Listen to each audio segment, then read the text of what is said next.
আজকে বানাচ্ছি কমলাভোগ। তার জন্য ছানাটা ভিনিগার দিয়ে কাটিয়ে নিয়েছি, কাটিয়ে ভালো করে জল দিয়ে ধুয়ে জল ঝরিয়ে নিয়েছি। এর সাথে এবারে কি করেছি, ফুড কালার দিয়েছি, কর্নফ্লাওয়ার দিয়েছি আর চিনি দিয়ে ভালো করে ছানাটা মেখে নিতে হবে। ছানাটা ভালো করে মেখে নিয়েছি, মেখে নিয়ে এইবারে এগুলো বলে সেট করে নিচ্ছি।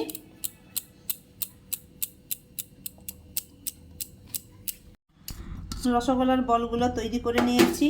এখানে 1 কাপ চিনি আর 4 কাপ জল দিয়ে এটা ফুটতে দিয়ে দিয়েছি। চিনিটা গলে গেছে।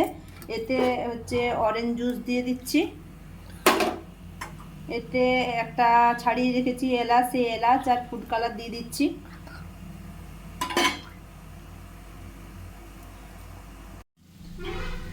এবারে এতে এই বলগুলো এক একটা করে করে দিয়ে দিচ্ছি।